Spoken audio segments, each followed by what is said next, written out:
Então, irmãos, paz de Cristo, vamos para o ponto 2 do estudo agora. A gente chegou então no reino caído.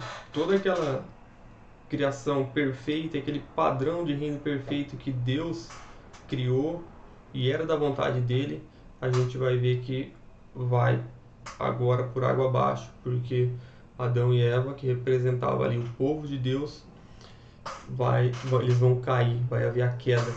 Então, Gênesis 3, a gente vai ver que Gênesis 3 ele vai apresentar pra gente um novo personagem. Em Gênesis 3 a gente vai ver que vai aparecer uma serpente, certo? E essa serpente, a gente vai ver que ao longo da história bíblica ela vai ganhando mais e mais força. E quando chegar lá em Apocalipse, a gente vai ver que ele já é um dragão.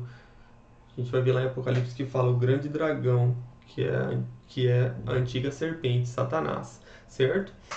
E então, a gente aqui em Gênesis 3 a gente vai ser apresentado esse novo personagem.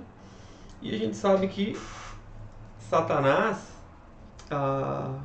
eu não vou entrar aqui para o estudo não ficar muito grande, mas a palavra nos dá algumas dicas que provavelmente ele fazia parte da criação perfeita de Deus, né?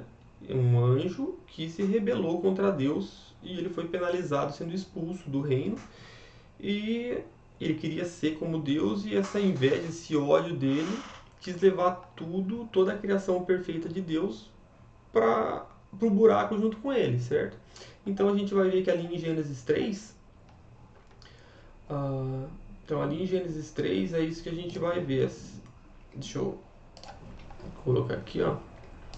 Gênesis 3, versículo 1, vai dizer assim, ó: Ora, a serpente era o mais astuto de todos os animais selvagens que o Senhor tinha feito. E ela perguntou à mulher: Foi isso mesmo que Deus disse? Não comam de nenhum fruto das árvores do jardim? Ou seja, aqui a gente já está vendo que Satanás já está querendo enganar o povo de Deus. Porque o que Deus realmente tinha dito para eles? Que eles podiam comer de todos os frutos de todas as árvores, menos de uma, que é a árvore de conhecimento do bem e do mal. Só que o jeito que Satanás, o enganador, o adversário de Deus, já faz a pergunta, já é querendo enganar eles. Então quer dizer que Deus falou que vocês não podiam comer de nada. Não foi isso que Deus tinha dito, certo? Mas ele induziu eles a pensar assim. E aí, aqui no versículo 2, a gente vai ver que a mulher responde: Não, a gente pode comer das árvores do jardim, mas eu disse pra gente não comer do fruto da árvore que está no meio do jardim. Se a gente comer dela, a gente vai morrer. E aí o que Satanás fala para ela? Não é bem assim. Certamente vocês não vão morrer. Deus sabe que o dia que vocês comerem desse fruto, seus olhos se abrirão e vocês serão como Deus, conhecedores do bem e do mal. Então a gente vê aqui que a serpente ela já estava querendo enganar eles, já estava falando assim: eu acho que não foi bem isso que Deus quis dizer. Certo? Essa é uma estratégia, é isso que Satanás vem falando desde o início. A gente está vendo aqui em Gênesis, lá no início da criação, e a gente vê que ele vem fazendo isso contra o povo de Deus desde sempre. Hoje a gente tem vários exemplos disso. A gente vê pessoas pegando a Bíblia e falando: mas será que foi isso mesmo que Deus quis dizer? Se a gente for lá no grego, talvez essa palavra não signifique isso e signifique outra coisa. E aí vai abrindo margem para coisas que Deus é claramente contra e que algumas pessoas vão pegar a Bíblia para falar que não é bem assim. Deus não é contra aquilo é aceito por Deus. Então é exatamente o que Satanás ele vem fazendo desde o princípio. Será que foi isso mesmo que Deus falou? Não é bem assim, olha aqui e tal. Então é exatamente isso que vem acontecendo desde sempre. É isso que aconteceu ali na hora da queda. Então Satanás conseguiu enganar, né, Adão e Eva. E aí a consequência disso foi uma morte espiritual do homem ali. Aquele reino perfeito de Deus, que Deus fez, que eles deveriam multiplicar e reinar sobre a terra, ele acabou, porque eles desobedeceram a Deus, certo?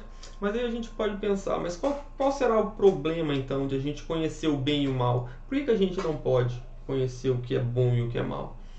E talvez não seja nem o problema da gente conhecer o que é bom e o que é mal. O problema, provavelmente, que Deus ali, que aconteceu, é que a gente querer decidir já que a gente sabe o que é bom e o que é mal, então a gente queria decidir por nós mesmos o que é bom e o que é o mal. Porque a partir do momento que eu sei o que é o bom e o que é o mal, eu posso querer, já que eu sei o que é o bom e o que é o mal, então eu posso decidir por mim mesmo o que eu acho que eu devo fazer, o que eu acho que eu não devo. E não preciso de Deus estar me falando, ó, não faça isso, já que eu sei o que é o bom e o que é o mal, eu mesmo vou decidir, eu mesmo vou querer decidir, não preciso de ninguém que ninguém me fale. Então, basicamente, o que aconteceu ali é que Adão e Eva, então a figura do povo de Deus estava falando assim para Deus, ó, Deus, daqui para frente a gente não quer que você nos diga o que é bom e o que é mal.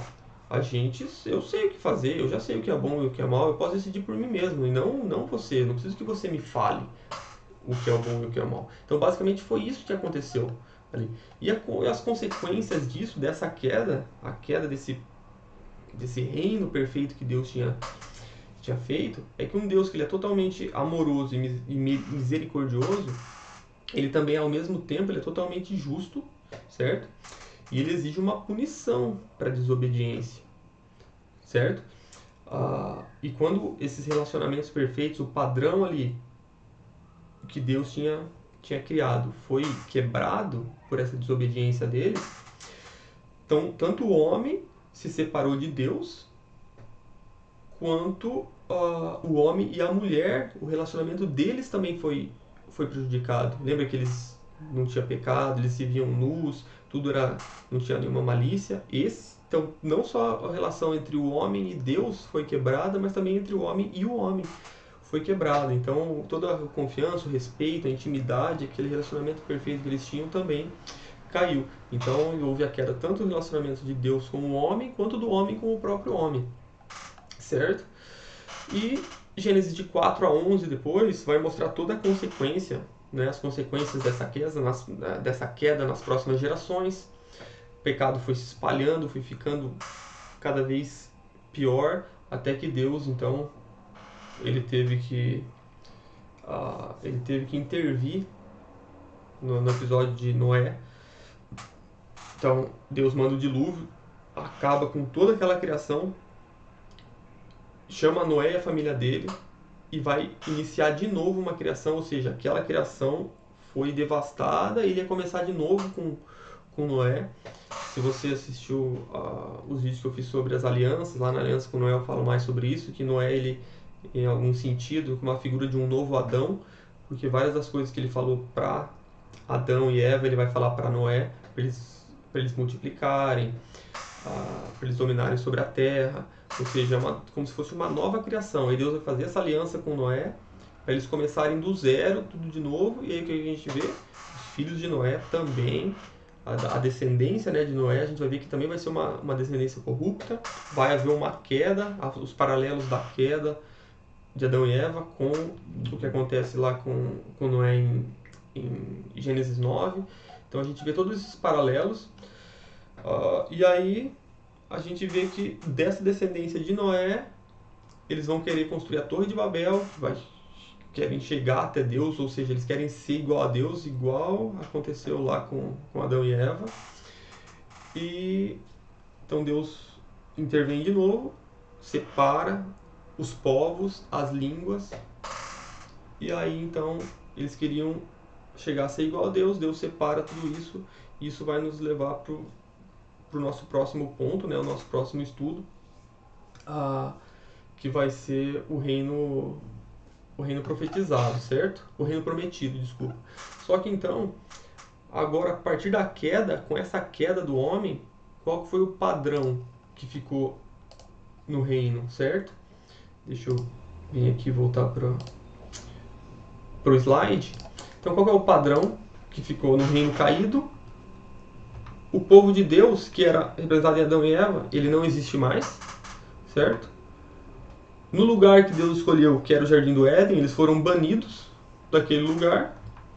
E sob a autoridade e obedecendo a Deus, que eram relacionamentos perfeitos, não tinha medo, não tinha morte, não tinha vergonha, não tinha nada, eles estão em desobediência e debaixo de um justo julgamento agora.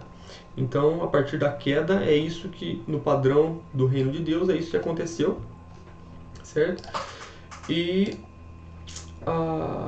aqui é onde a Bíblia poderia simplesmente acabar. Deus poderia simplesmente falar, quer saber? Vou destruir tudo e não quero mais saber desse povo, tal. Só que, como ele é misericordioso, gracioso, amoroso, bondoso, ele não desistir de nós, da sua criação, porque ele nos ama. Então ele vai resolver chamar uma pessoa, que é Abraão, certo? E através dessa pessoa ele vai iniciar um povo. Porque como ele dividiu as nações, ali na Torre de Babel, ele acabou de dividir todas as nações, que até a Torre de Babel ainda era um povo só. Todo mundo com a mesma língua, ainda era um só povo, que era para ser o povo de Deus. E aí então ele teve que intervir e dividir, certo? E ele vai chamar uma pessoa para iniciar esse novo povo de Deus, para através desse povo começar a estabelecer o seu reino novamente. É o plano que ele traçou para cumprir a vontade dele, certo? E a gente vai chegar no próximo estudo, então, que é o reino prometido, que é quando ele vai chamar Abraão e vai fazer as promessas desse reino para Abraão. E aí a gente vai ver que todo aquele padrão vai se repetir, e agora com outras figuras, outros personagens. E até aqui, então, a gente tem 2000 anos de história bíblica, certo? Então, o próximo estudo vai ser o terceiro ponto, que vai ser o reino prometido. E é isso, irmãos, espero que vocês tenham gostado. E agora vai ficar cada vez mais interessante a partir daqui. Os outros pontos vão ficar muito interessantes. Espero que vocês continuem acompanhando. Que Deus abençoe a todos.